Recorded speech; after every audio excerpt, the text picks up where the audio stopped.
ભરૂચના સર્જનહાર મહર્ષિ ભૃગુ ઋષિજીના પ્રાગટ્ય દિવસની અને ભરૂચના સ્થાપના દિનની કરાઈ ઉજવણી।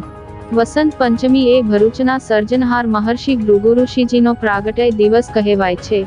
વસંત પંચમીના દિવસે મહર્ષિ ભૃગુ ઋષિએ પોતાના 18,000 શિષ્યો સાથે ભરૂચ નગર વસાવ્યું હતું।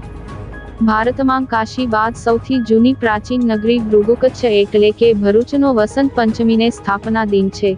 કહેવાયું છે કે ભરૂચનું પ્રથમ નામ લક્ષ્મીજી શ્રીનગર, ત્યારબાદ ભૃગુ ઋષિનું ભૃગુ કચ્છ, અંગ્રેજોનું બ્રોચ અને હાલના સમયમાં બ્રોચનું અપભ્રંશ થઈ ભરૂચ બન્યું। ભરૂચે પ્રાચીન કાળથી હાલના આધુનિક સમયમાં તેની ખ્યાતિ દેશ અને દુનિયામાં વિવિધ સમયોના વહાણા વચ્ચે પણ ઝળહળતી રાખી છે।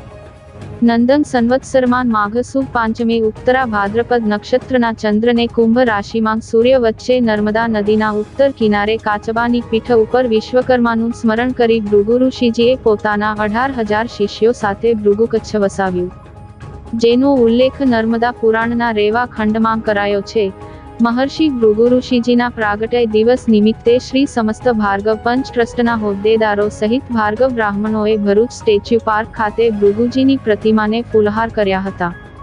ભાર્ગવ બ્રાહ્મણોના ઇષ્ટદેવ એવા મહર્ષિ ભૃગુ ઋષિજીના પ્રાગટ્ય દિવસ અને ભરૂચના સ્થાપના દિવસની દાંડિયા બજાર સ્થિત શ્રી સમસ્ત ભાર્ગવ પંચ ટ્રસ્ટ સંચાલિત મહર્ષિ ભૃગુ ઋષિજીના મંદિરે ઉજવણી કરવામાં આવી, જે અંતર્ગત મહર્ષિ ભૃગુજીની પ્રતિમાને કેસર સ્નાન, મહર્ષિ ભૃગુ ઋષિજી સ્થાપિત જવાલેશ્વર મહાદેવજીનો લઘુરુદ્ર કરવામાં આવ્યો હતો।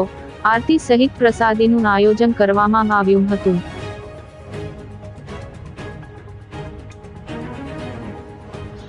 પુણ્યસલીલા માં નર્મદાના કિનારે આવેલ ભરૂચ શહેર એ અતિ પૌરાણિક શહેર છે, જેની સ્થાપના મહાસુદ પાંચમ એટલે કે વસંત પંચમીના દિવસે શ્રી મહર્ષિ ભૃગુએ કરી હતી અને આજે વસંત પંચમીના દિવસે ભરૂચ શહેરના સ્થાપના દિનની સાથે ભરૂચના જે રચયિતા છે, સ્થાપક છે એવા શ્રી મહર્ષિ ભૃગુનું આજે પ્રાગટ્ય દિન છે। આજે આ પ્રાગટ્ય દિન નિમિત્તે ભરૂચ શહેર ભરૂચ ટ્રસ્ટ ભાર્ગવ સમસ્ત પંચ ટ્રસ્ટ તરફથી આજે સવારે 7:30 કેસર સ્નાન હતું, 9 વાગે સ્ટેચ્યુ પાર્કમાં પુષ્પમાળાનો અર્પણનું હતું અને 9:30 થી 11:30 સુધી લઘુરુદ્રનો કાર્યક્રમ રાખવામાં આવ્યો હતો।